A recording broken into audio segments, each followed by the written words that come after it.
dimanche 21 octobre.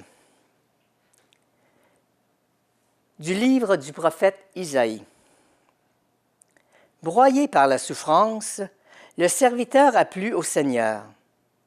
S'il remet sa vie en sacrifice de réparation, il verra une descendance, il prolongera ses jours. Par lui, ce qui plaît au Seigneur réussira. Par suite de ses tourments, il verra la lumière, la connaissance le comblera.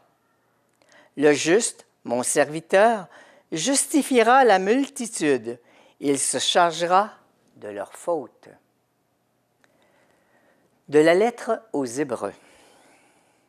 En Jésus, le Fils de Dieu, nous avons le grand prêtre par excellence, celui qui a traversé les cieux. Tenons donc ferme à l'affirmation de notre foi. En effet, nous n'avons pas un grand prêtre incapable de compatir à nos faiblesses, mais un grand prêtre éprouvé en toutes choses de notre ressemblance, excepté le péché. Avançons-nous donc avec assurance vers le trône de la grâce pour obtenir miséricorde et recevoir, en temps voulu, la grâce de son secours. De l'Évangile de Jésus-Christ selon saint Marc. En ce temps-là, Jacques et Jean, les fils de Zébédée, s'approchèrent de Jésus et lui dirent : « Maître, ce que nous allons te demander, nous voudrions que tu le fasses pour nous. » Il leur dit : « Que voulez-vous que je fasse pour vous? » Ils lui répondirent : « Donne-nous de siéger l'un à ta droite et l'autre à ta gauche dans ta gloire. » Jésus leur répondit : « Vous ne savez pas ce que vous demandez.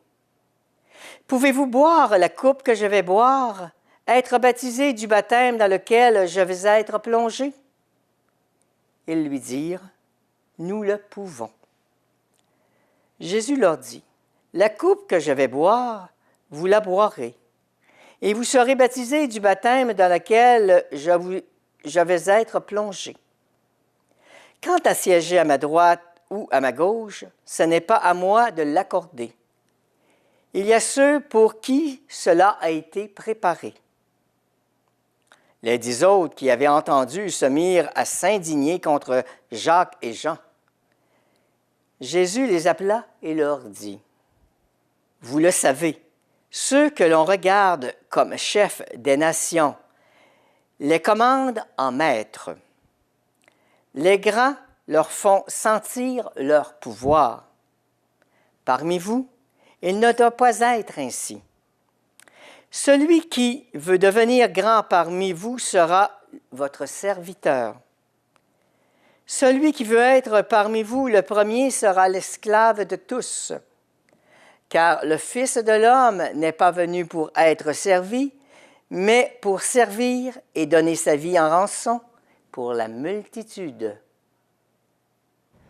Bonjour et bienvenue à la Parole expliquée. Alors, encore une fois, nous avons entendu les textes du dimanche 21 octobre. Et au lieu de commencer directement par ces textes, le 21 octobre, le dimanche 21 octobre 2018, était le dimanche missionnaire. Alors nous sommes avec le Père Havel. Bonjour Père. Bonjour. Bienvenue. Merci. Alors le dimanche missionnaire, qu'est-ce que c'est que le dimanche missionnaire? On va rentrer après dans les textes, mais le dimanche missionnaire, qu'est-ce que c'est? Le dimanche missionnaire, c'est une invitation à une prise de conscience que tout être humain ou tout chrétien de manière aussi spécifique est un missionnaire de l'Évangile, est un missionnaire pour annoncer la bonne parole pour que le règne de Dieu soit manifeste. Et donc, la mission n'est pas réservée à ceux qui sont prêtres, à ceux qui sont dans le clergé.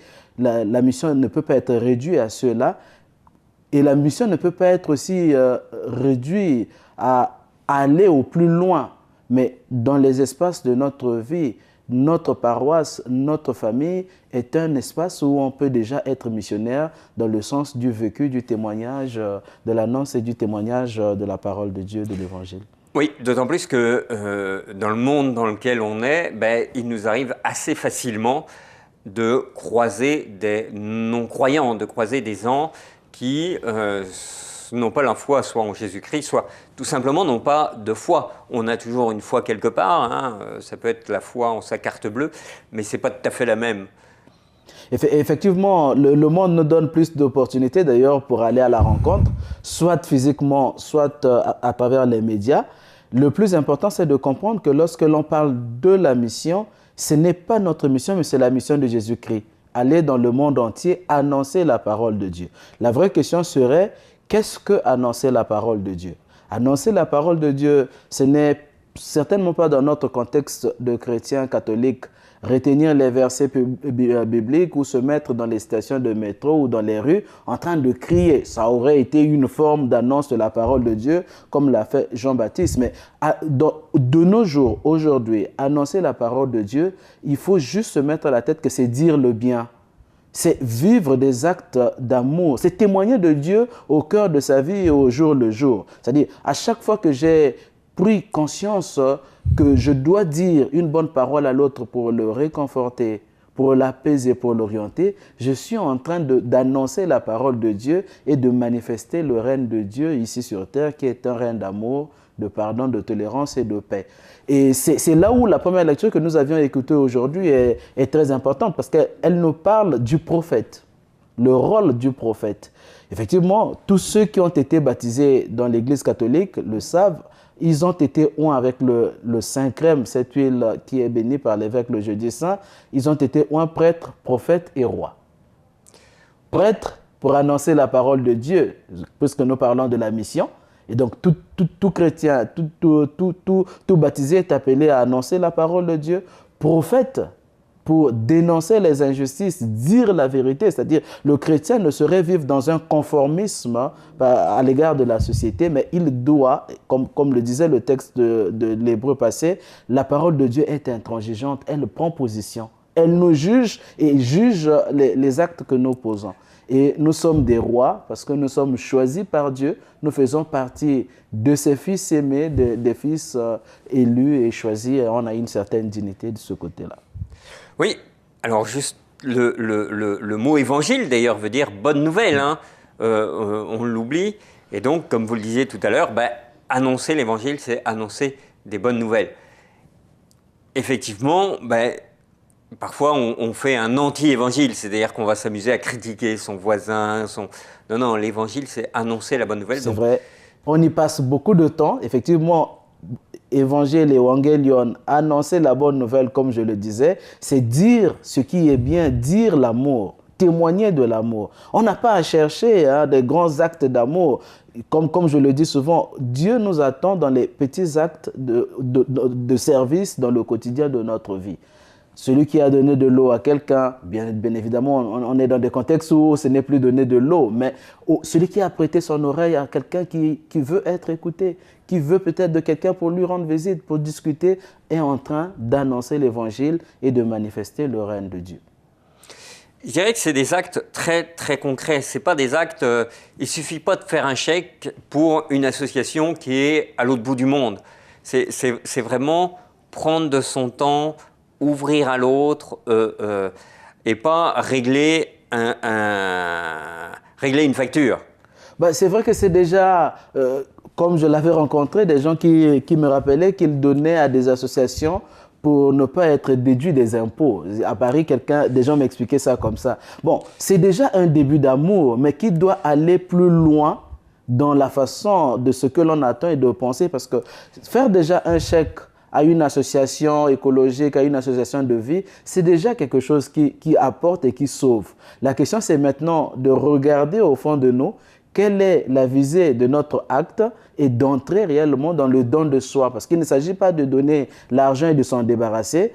La parabole du bon samaritain, d'ailleurs, pour faire un recours, nous aide que le monsieur paye à l'aubergiste pour prendre soin, mais revient rendre visite pour savoir quel est l'état de la personne. C'est-à-dire, en donnant un chèque, ça ne devrait pas nous priver peut-être de nous retrancher les manches nous-mêmes pour aller aider, écouter, discuter. C'est toujours important de faire un chèque, ce n'est pas à rejeter, mais on peut aller plus loin.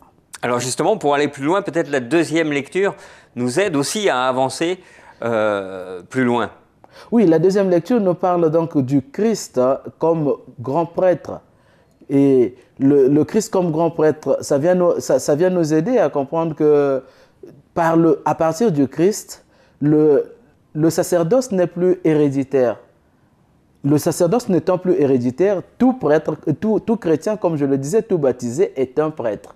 C'est ce qu'on appelle aujourd'hui, avec le langage de Vatican II, le sacerdoce baptismal, qui ne s'oppose pas au sacerdoce ministériel, hein, du prêtre comme moi, du prêtre comme d'autres prêtres dans la ville, mais qui nous fait justement prendre conscience que comme chrétiens, nous sommes des autres Christ pour nos frères et nous sommes invités à travailler pour leur salut, pour aider, pour soutenir. Et donc, on est Christ, on est prophète, on est des messies pour les autres qui doivent nous recevoir et qui doivent nous écouter. Et on en arrive à l'Évangile. L'Évangile, là, qui est un gros morceau aujourd'hui. Hein. C'est vraiment avec cette question qui commence très bien, hein, les apôtres qui veulent demander à Jésus. On aimerait que tu répondes positivement à notre demande. Avant même de dire, bon, ben, notre demande, voilà, on voudrait vraiment que tu nous accordes cette faveur. Et la faveur, c'est d'être à droite et à gauche de Jésus. Là, c'est vraiment, on veut être Premier ministre, vraiment, on veut être dans ton gouvernement. C'est vrai les autres se sont d'ailleurs indignés, même nous pouvons nous indigner, mais on n'est pas loin dans notre vie même de prière comme chrétiens de faire comme eux. Il suffit de regarder les textes du dimanche passé, la première lecture demandait à Salomon, Dieu demande à Salomon, qu'est-ce que tu demandes ? Et Salomon, un homme très inspiré, ne demande pas l'avoir, le pouvoir. Il demande la sagesse qui est près de Dieu. Donc, il demande Dieu dans sa vie qui l'aidera à discerner entre le bien et le mal. Dans notre vie d'ailleurs, quand ceux qui prient régulièrement le savent certainement, on a souvent la tentation de remplir nos prières des besoins matériels. Quand on n'est pas marié, comme je le dis pour blaguer, on demande d'avoir un beau mari, une belle épouse, de beaux enfants, que nos enfants aient du travail. Mais on oublie souvent de demander ce qui est essentiel dans notre vie. Demander la fidélité à la parole de Dieu. Demander l'amour dans notre vie pour que nous aimions les personnes que nous rencontrons sans distinction de race, de couleur et autres. C'est-à-dire demander la force de la stabilité, du service, de la joie nous apporterait plus que les autres choses que nous demanderons. Recevoir Dieu dans notre vie nous comble de tous nos besoins. Je me permets de vous arrêter sur ce point-là, c'est-à-dire que nos demandes sont toujours très intimes et individuelles. Voilà, très intime mais individuel, nous avant tout. Eux, ils font la même chose. Hein. Si on ne s'en rend pas souvent compte, eux, ils font la même chose. Seulement, dans leur contexte, il faut se rendre compte qu'ils ont été éduqués à attendre un Messie royal qui viendra, qui bouleversera les choses, qui va chasser l'occupant romain, qui va déstabiliser tout. Donc, un Messie qui va installer un royaume au sens terrestre. Et donc, eux, ils auront les premières places, comme le voudrait n'importe qui de notre vie. Et donc, ils font ce plan-là. Ils font cette projection parce qu'effectivement, ils ont mal compris la mission du Christ, comme nous, comme chrétiens, on peut mal comprendre notre mission de chrétien. Et il faut faire attention, hein. Ils ne demandent pas ça parce que souvent, encore une fois, on l'a déjà dit ici, mais on pense que les apôtres sont des petites gens, entre guillemets, des gens peu instruits, un pêcheur avec sa barque. Puis... Non. Là, Jacques et Jean sont des gens très instruits, c'est des gens qui sont d'ailleurs... proches du Sanhédrin, hein, donc des docteurs de la loi, des gens la demande n'est pas illégitime, c'est-à-dire que c'est pas Pierre qui était pécheur et qui demanderait à être Premier ministre. Non, c'est vraiment des gens qui ont de l'instruction, qui savent comment les affaires tournent, Et d'ailleurs, c'est aussi pour ça qu'ils demandent à Jésus, bah écoute, nous on a les connaissances, on pourrait t'aider. C'est vrai que c'est une vision du Messie qui viendra juger la terre. Voilà. Et donc, ils ont une vision d'un Messie qui n'est pas miséricordieux. C'est-à-dire, à la fin des temps, puisque Jésus annonçait son retour à la fin des temps, effectivement, ils veulent juger ce peuple, donc leurs concitoyens, qui n'ont pas adhéré à la foi en Jésus-Christ. Au fond, notre rôle comme disciples, comme apôtres, n'est pas de juger ceux qui ne croient pas en Dieu, ceux qui ne veulent pas vivre la foi. Notre rôle, ça se limiterait à annoncer la parole de Dieu, puisque, comme je le disais, la foi se propose, ne s'impose pas. On explique, on trouve des pédagogies, c'est ça notre rôle missionnaire, pour que les gens y adhèrent, sans que nous-mêmes nous renoncions et à notre mission et à nos préceptes de vie comme chrétiens. On y va, si les gens accueillent, c'est tant mieux, on laissera le jugement entre les mains de Dieu, sans oublier que Dieu, ce n'est pas celui qui juge. C'est l'homme qui se fait juger lui-même lorsqu'il rejette la parole de Dieu. Dieu ne peut pas juger, puisqu'on dit de lui qu'il est miséricordieux, il est bon. Et d'ailleurs, pour mieux comprendre, la suite de l'évangile est très éloquente, parce que le bon larron, Dieu ne le condamne pas dans sa vie passée. C'est là où on voit que le plus important pour Dieu n'est pas le passé de notre vie, mais l'aujourd'hui de notre vie, dans la conversion que nous faisons. Si aujourd'hui j'accueille la parole de Dieu et je me mets en mouvement dans la transformation de ma vie, Dieu ne va pas regarder ce qui s'est passé, il regarde et les efforts que je fais pour aller de l'avant, comme pour rappeler que notre Dieu est un Dieu de patience, de miséricorde. On dit de lui d'ailleurs qu'il est lent à la colère, parce que le plus important pour lui, ce ne sont pas les péchés, mais le plus important pour lui, c'est que le pécheur revienne vers lui. Et Jacques et Jean, les deux frères, ce qu'ils sont en train de demander effectivement, c'est ce pouvoir d'être à côté de Jésus à la fin des temps pour juger ce peuple incrédule, mais de manière très forte. Et effectivement, Jacques et Jean, dans le même évangile, en Samarie, devant un peuple qui n'a pas accueilli Jésus, ils demanderont à Jésus de faire tomber la foudre pour brûler. Donc, ils ont une notion du Messie qui n'entre pas dans la façon dont Jésus se présente comme celui qui est venu pour offrir le pardon, la miséricorde, l'amour. Alors, tout un changement de perspective. Et justement, Jésus répond de manière assez directe. Le Fils de l'homme est venu pour la multitude.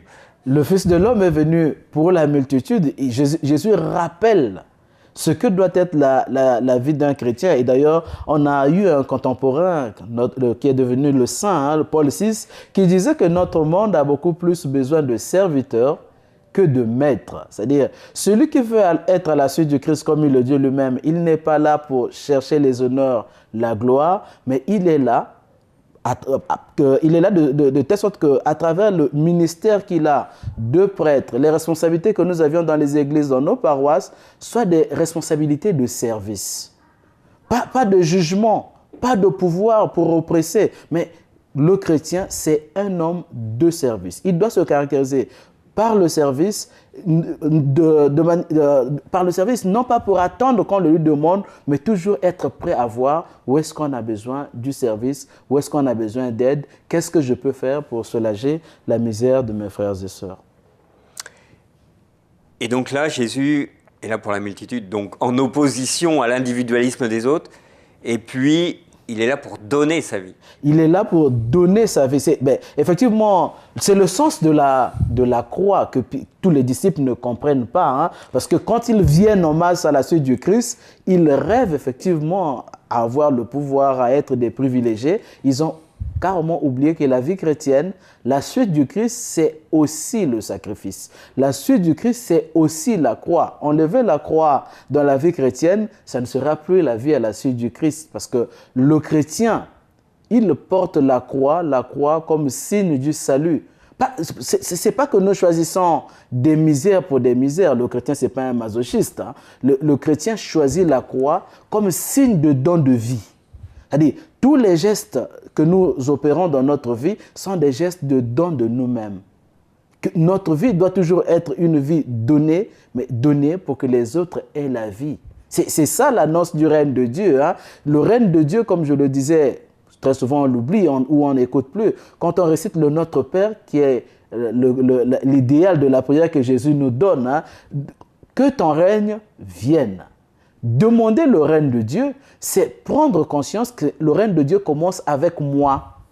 Dans les actes que je pose, les actes d'amour, de charité, dans le pardon que j'offre, je suis en train de matérialiser ce règne de Dieu. Et lorsque le Christ nous dit qu'il est venu pour donner sa vie, il vient simplement nous rappeler qu'il n'est pas là pour condamner, pour juger, mais il est là pour accueillir les gens tels qu'ils sont en leur donnant l'occasion de se racheter avec lui et d'aller de l'avant. Alors, ce que vous dites là est vraiment important, c'est on oublie hein, qu'on est, quand on dit d'ailleurs le Notre Père, on le dit bien, hein, Notre Père, ça veut dire aussi « je suis fils de Dieu ». Je suis fille de Dieu. Donc, je suis de cette filiation, donc je suis divinisé par le Christ et je dois agir divinement. Moi, souvent, j'aimais, je le fais moins maintenant, mais j'aimais beaucoup poser la question quand je rencontrais quelqu'un, comment vis-tu de ta vie divine? Alors, on me disait, mais non, mais je ne suis pas Dieu. Si tu dis le Notre Père, ben, à ce moment-là, tu es peut-être fils ou fille adoptif, mais on vit de divinité. Oui, souvent je ne vérifie pas. Effectivement, pour ceux qui connaissent la France, l'adoption donne les mêmes droits et devoirs à l'enfant adopté qu'à l'enfant biologique. Et nous, quand nous appelons Dieu Père, comme pour nous tous, hein, Dieu attend de nous que nous soyons obéissants. Mais obéissant à travers son Fils qui est notre frère par l'écoute de sa parole. C'est là où le Christ nous dit, les brebis écoutent ma voix, je les connais et ils me connaissent. Parce que quand tu écoutes la voix du berger, tu connais le berger, c'est pas connaître dans le sens superficiel, mais tu connaître dans le sens où toi et le berger, vous ne faites désormais plus qu'un. Dans la façon de penser, dans la façon de vivre. Et la meilleure façon que le Christ nous offre de sa vie est à admirer dans les évangiles. Il est sensible à la veuve, sensible à l'orphelin, sensible à la personne qui connaît le deuil. Et ce sont les moments de la vie que le Christ nous présente pour que nous allions aux côtés de nos frères et sœurs. Une naissance, une veillée, une difficulté, ce sont des occasions pour manifester l'amour de Dieu. Et ces occasions-là ne manquent pas dans notre vie de tous les jours. Alors, on approche à la fin. Est-ce que y a un point peut-être que vous aimeriez, sur lequel vous aimeriez insister pour cette semaine, pour que on puisse un peu dire, manger cette nourriture Pour finir, je voulais juste rappeler que puisque nous célébrons le dimanche missionnaire, il faut comprendre que la vie chrétienne, ce n'est pas une idéologie. Être chrétien, ce n'est pas un acquis. C'est-à-dire, j'ai été baptisé dans mon enfance, oui, je suis chrétien, ça me suffit. Être chrétien, c'est accueillir la parole de Dieu tous les jours, donner une réponse à Dieu tous les jours dans sa vie, que Seigneur, je resterai ton enfant aujourd'hui, demain et toujours. Et donc, c'est un travail de chaque jour où on se surveille soi-même pour continuer à témoigner de cette parole de Dieu, continuer à témoigner de Dieu dans sa vie. Effectivement, être disciple missionnaire nous fait sortir de notre conformisme hein, et aussi nous évite de renoncer à notre identité. Parce qu'aujourd'hui, on nous parle d'un monde qui a changé, d'un Québec qui ne veut plus de la religion. Oui, le chrétien s'adapte et se réinvente la façon de vivre dans ce Québec qui ne veut plus de religion, mais ne renonce pas à sa propre identité chrétienne, de telle sorte qu'il ne doit pas laisser que le monde juge l'Église ou sa pratique, mais que lui arrive à être convaincu de sa vie chrétienne et à influencer le monde d'une manière ou d'une autre aussi. Merci beaucoup. Merci aussi. Merci à vous tous qui nous suivez et à la semaine prochaine.